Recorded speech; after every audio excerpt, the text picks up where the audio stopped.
sa force, que le riche ne se glorifie pas de sa richesse, mais que celui qui veut se glorifie d'avoir de l'intelligence et de me connaître, de savoir que je suis l'Éternel qui exerce la bienveillance, le droit et la justice sur toute la terre, car c'est à cela que je prends plaisir. Amen. Avant de vous parler des recommandations que le Seigneur nous fait ce soir, avec bien sûr une certaine réflexion et avec un choix, c'est-à-dire de le laisser agir dans notre vie, et j'ai pris comme ça quelques petites notes au niveau de ce grand Dieu. Qui est ce Dieu merveilleux? La Bible dit, il est le Dieu éternel. C'est son nom, l'Éternel. C'est-à-dire que c'est un Dieu qui n'a pas eu de commencement et qui n'aura jamais de fin. Il est Dieu et absolument tout lui doit la vie. Il est surtout le Dieu d'amour. Il s'est aimé d'un amour éternel ceux qui désirent cet amour-là. Il s'est aimé d'un amour éternel. Écoutez, c'est le Dieu qui n'a pas d'ombre de variation.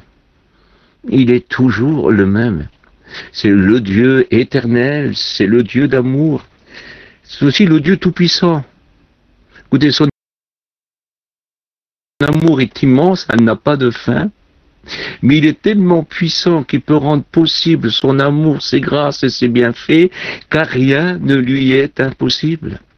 Il peut absolument tout faire, absolument tout faire. Oui, parce qu'il est le Dieu qui voit tout.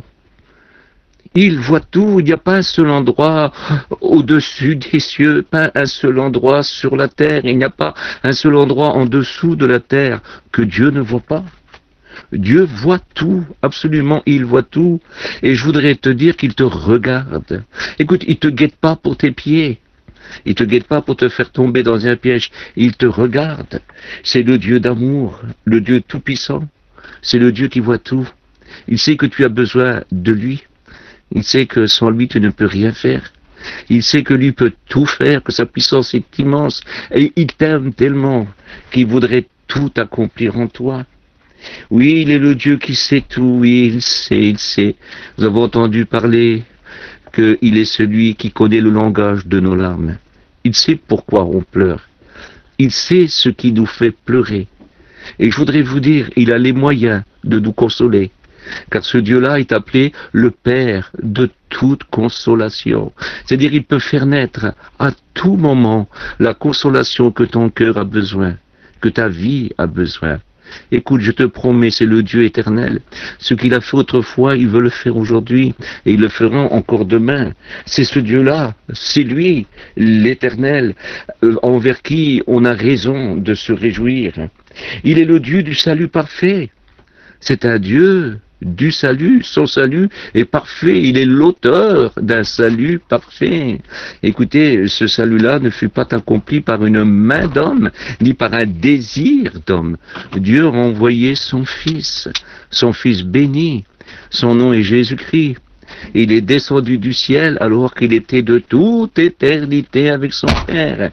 Il n'a ni commencement et il n'a ni fin. Et il a voulu venir sur cette terre, grandir comme un simple homme. Écoutez, il est venu sur la terre comme un petit bébé, l'Esprit éternel du Fils de Dieu, le Fils de Dieu, car tout est possible à Dieu. Dieu a permis qu'il eût un corps terrestre, qu'il a grandi comme un petit bébé jusqu'à l'âge de 33 ans, où il va accomplir alors pour Dieu son Père un salut parfait. Il est écrit que il nous a rachetés d'un grand prix, et il nous a rachetés pour Dieu son Père. Oh, que son nom soit béni, parce qu'il est le Dieu qui pardonne. Oui, Dieu pardonne. Et le moyen que nous recevons son pardon, c'est le sang précieux de Jésus-Christ, son Fils. Car ce n'est pas par de l'or, ni de l'argent, ni par des choses périssables que nous avons été rachetés de la vaine manière de vivre, héritée de nos parents. mais c'est par le sang précieux de Jésus-Christ, son Fils, préparé avant la fondation du monde, qui est venu comme un agneau s'offrir. Voilà de quelle façon nous pouvons être sauvés. Oui, c'est le Dieu qui pardonne, c'est le Dieu qui libère. Je ne sais pas ce qui te lie, je ne sais pas, mais il le sait. Il le sait parce qu'il voit tout, parce qu'il sait tout, parce qu'il est partout. Et à ce moment, il est à côté de toi. Il sait ce qui t'enferme. Il sait ce qui t'attache. Il sait ce qui te lie. Mais il est le Dieu libérateur. Et dans cette soirée, il peut te libérer de n'importe quelle chaîne, de ces chaînes qui finissent toujours par être trop lourds à porter et qui finissent par nous écraser. Mais il est celui qui peut te libérer ce soir, je te promets. Il est celui qui peut te libérer parce qu'il veut te libérer. Ce qu'il désire, c'est que tu cries à lui, que tu lui demandes de te rendre libre. Il est le Dieu qui a fait des vœux pour ton bonheur. Il a des choses préparées pour toi, pour ton bonheur. Et si ce soir tu cries, si ce soir tu pries, écoute, il est prêt à t'aider. Il ne veut pas ton malheur. Il n'est pas l'auteur de tes maux. Bien au contraire, il est celui qui peut véritablement changer ta vie et la rendre agréable à vivre par le moyen de son Esprit Saint qui veut faire habiter en toi. Oh, c'est le Dieu qui guérit. Il peut tout guérir. Tout lui est possible. Souvenons-nous de ce qu'il a fait en Jésus-Christ, son Fils. Et imaginez un petit peu. Essayez de vous rappeler, c'est tellement ceux qui ont peut-être pas lu, mais qui ont déjà écouté cette parole-là. Vous savez de quelle manière les aveugles, il aura rendu la vue. Comme il a fait aussi au moyen, Seigneur, pour libérer les sourds, quand il a fait entendre les sourds et parler les muets. Il a fait marcher les paralytiques. Il a guéri toutes sortes de maladies. Oh, mes amis, il a su rendre libre. Il a même ressuscité les morts et purifié les lépreux. Il a aussi chassé les démons terribles. Ces démons qui lient beaucoup de gens de cette humanité. Ces démons qui enseignent le désir et la volonté du diable dans les cœurs et dans l'esprit de l'humanité. Mais Jésus-Christ est venu pour implanter dans nos cœurs et dans nos vies la pensée de son Fils, la pensée du Christ, la pensée de la libération, la pensée de la guérison, la pensée de la nouvelle vie. Oui, Dieu peut changer notre vie. Il est écrit qu'en Christ, nous sommes des nouvelles créatures. Les choses anciennes sont passées, voici toutes choses sont devenues nouvelles. Il est le Dieu fidèle, oui, il est le Dieu fidèle, même si tu n'aurais pas demeuré fidèle, lui il est demeuré fidèle, même si toi tu l'as oublié un temps, lui ne t'a pas oublié, car il est le Dieu fidèle, et il est Dieu, il ne peut se renier lui-même, Dieu est amour, et il n'est pas encore trop tard, il est prêt à te redonner cet amour, te faire profiter de cet amour. Ah, si ce soir tu voudrais venir à lui, crier à lui, il est le Dieu qui garde. Oh oui, il peut te garder, il peut te protéger, il peut garder ta maison, il peut protéger ta maison. Tout ce que tu entreprendras pour la garder, ça sera vain. Mais si Dieu garde la maison, elle sera véritablement gardée. Il est le Dieu qui bâtit la maison. Oh, si seulement ce soir tu voudrais le laisser bâtir sa vie. Oh, comme c'est une soirée de prière, quelle importance. Après tout, la prière ne serait pas parler à Dieu. La prière, ça ne serait pas lui demander ce qui est impossible. La prière ne serait pas tout simplement lui demander que Dieu soit notre Dieu. Est-ce que la prière ne serait pas c'est de laisser Dieu être Dieu? Voudrais-tu ce soir, voudriez-vous ce soir laisser Dieu votre Dieu? Si vous le laissez devenir votre Dieu, alors il agira d'une façon, écoute, d'une façon merveilleuse. Ta vie ne sera pas vanité, poursuite du vent, bien au contraire. Voilà ce qu'il dit, que le sage ne se glorifie pas de sa sagesse. Cette sagesse est une capacité. Nous rencontrons des gens de grande capacité. Oui, mais ce sont des capacités, écoutez, bien limitées. Elles sont que pour un siècle présent. Et je vous avais mis votre espérance, votre capacité, votre savoir-faire et votre intelligence. Eh bien, écoutez, dans ce siècle présent, quel dommage. Parce que tout sera, écoutez, vanité, poursuite du vent, tout se fanera comme une fleur et disparaîtra. Non, non, non. Quelle bêtise et quelle erreur que le sage ne se glorifie pas de sa sagesse, ne se glorifie pas de son savoir-faire. Voyez-vous, quand je lis dans l'épître de Jacques, Jacques qui était le frère de Jésus selon la chair, il fut le fils de Marie et aussi le fils de Joseph. Et voyez-vous, il est devenu le pasteur de Jérusalem. Et c'est lui qui dit ça. Si quelqu'un parmi vous manque de sagesse, même si c'est un avocat, même si c'est un docteur, même si c'est un grand industriel, même si c'est un grand de ce monde, même s'il serait savant, que le sage ne se glorifie pas de sa sagesse, parce que si quelqu'un parmi vous manquerait de sagesse de Dieu, de capacité chrétienne, et ça, mes amis, on n'est pas avec, et ça ne s'apprend pas, ça se reçoit, la capacité chrétienne. Il nous rend capables d'une alliance plus excellente. Jésus dit dans l'évangile de Jean, chapitre 15, « Sans moi, vous ne pouvez rien faire. Sans moi, vous ne pouvez rien faire. Les choses que vous pouvez faire, ce sont des choses passagères. Mais les choses qu'il vous donnera à faire, mes amis, se récompensera et puis durera dans l'éternité. Et ça, c'est important. Que le fort ne se glorifie pas de sa force, parce que la force, mes amis, vient à se flétrir. La force ne dure pas toujours. Il suffit que nous regardions l'histoire de France, il suffit que nous regardions les grands royaumes qui ont paru, les grands peuples et ces grandes nations qui ont paru autrefois. Et qu'est-ce qu'ils sont devenus? Que le fort ne se glorifie pas de sa force. Elle est éphémère, elle dure qu'un temps. Elle est comme l'herbe des champs qui un jour est foulée.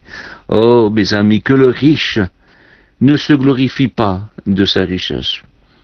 Parce qu'écoutez, la richesse répond à certaines choses, mais elle a un souci, elle ne fait pas de problème. Elle veut dire, elle n'a pas d'avenir. La richesse, elle ne fait pas de miracle. Au contraire, j'ai l'impression qu'elle empêche beaucoup de dormir. Nous avons besoin de la richesse qui vient de Dieu. Parce que cette richesse nous accorde la paix, nous accorde véritablement la joie. On s'est rendu compte que le plus grand nombre de suicides ne se fait pas chez les plus pauvres, se fait au contraire chez ceux qui sont riches, parce que ça répond pas à tout, ce n'est pas vrai, ça ne sait pas répondre aux besoins du cœur, ça ne sait pas répondre au chagrin, non, ça ne sait pas répondre, ça ne sait pas acheter la fidélité, ni la véritable paix, mais Dieu peut vous la donner gratuitement. Que le riche ne se glorifie pas de sa richesse, mais que celui qui veut se glorifier d'avoir de l'intelligence, eh bien qu'il se glorifie d'avoir de l'intelligence et de me connaître, de savoir que je suis l'Éternel, d'avoir l'intelligence. Qu'est-ce que c'est que l'intelligence? C'est la facilité d'apprendre.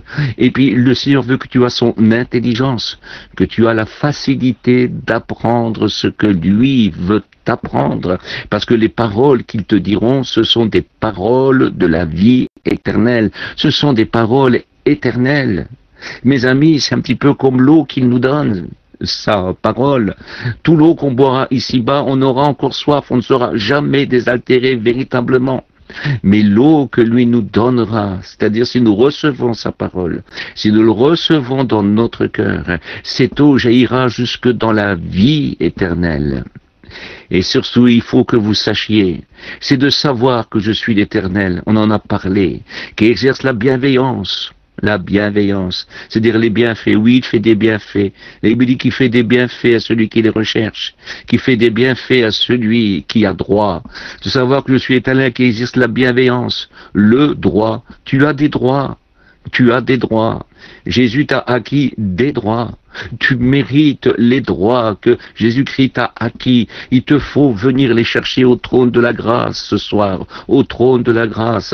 Selon qu'il est écrit, approchez-vous avec assurance du trône de la grâce pour obtenir miséricorde et pour être secouru dans tous vos besoins. Vous avez besoin de miséricorde et vous avez besoin aussi d'être secouru dans tous vos besoins. Et seul le Seigneur peut vous l'accorder, seul Dieu en Jésus-Christ, son Fils, peut vous l'accorder, le droit que son Fils béni vous a accordé. De savoir que je suis l'Éternel qui exerce la bienveillance, le droit et la justice sur toute la terre. Et ce qui est merveilleux, car c'est à cela que je prends plaisir. Dieu prend plaisir à ceux qui viennent vers lui et qui lui demandent de la bienveillance, qui lui demandent d'exercer le droit, qui lui demandent d'exercer la justice sur eux et sur toute la terre, car c'est à cela que le Seigneur prend plaisir. C'est-à-dire que dans les 5 continents, quiconque se met à chercher Dieu, Dieu se laisse trouver. Et le Christ a dit, je ne jetterai pas dehors celui qui vient à moi. Et dans cette soirée, tu peux recevoir ce que tu as besoin dans ta vie. Ne te relâche pas dans la prière. Fais que cette chaîne de prière ne devienne pas une habitude. Non, non, non, non, non. Qu'elle devienne au contraire toujours plus importante. Qu'elle devienne à tes yeux toujours un plus grand besoin, car tu as besoin de rechercher les bienfaits de Dieu. C'est cela qui dure toujours, c'est cela qui rend véritablement heureux, c'est cela qui véritablement rassasie, c'est cela qui véritablement étanchera ta soif. Et le seul qui pourra te faire véritablement droit, c'est lui. Celui qui pourra te faire justice, c'est lui. Et il veut le faire pour tous les habitants de la terre qui désirent venir vers lui, car c'est à cela, dira-t-il, que je prends plaisir. Que Dieu vous bénisse. Je vais prier avec vous. Notre Dieu, notre Père, avec joie, j'ai voulu dire tes bienfaits, tes bontés, tes grâces. J'ai voulu parler de ta grandeur, de ta puissance, d'autre Dieu, de ton savoir et de ta présence, car tu es toujours auprès de ceux qui t'invoquent. Tu connais absolument tout. Il n'y a rien, Seigneur, qui échappe à ton regard, à ton savoir. Il n'y a rien que tu n'entends pas. Il n'y a rien que tu ne sais pas. Il n'y a rien que tu ne vois pas, parce que les temps, les époques, tu les traverses pas.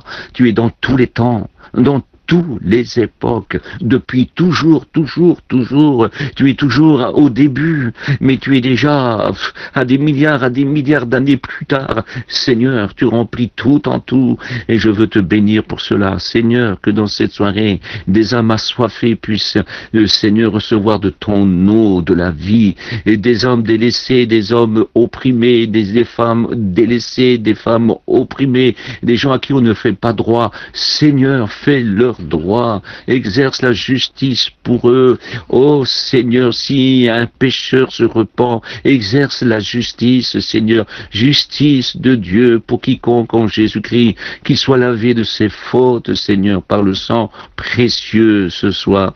Oh notre Dieu, à toi toute la gloire, exerce tes bienfaits. Oh, tu es bienfaisant, tu es comme une pluie bienfaisante, Seigneur, qui arrose un sol, Seigneur, desséché, Seigneur, un sol qui ne produit plus rien, où la mort règne, mais quand cette pluie bienfaisante vient, alors voici que tout se remet à vivre, Seigneur, que tout pousse, que la vie apparaît, et bien que dans cette soirée, des hommes, des femmes, des jeunes gens et des vieillards puissent véritablement trouver la vie. Jésus a dit, je suis le chemin, je suis la vérité, et je suis la vie. Que Dieu vous bénisse. Merci de m'avoir écouté.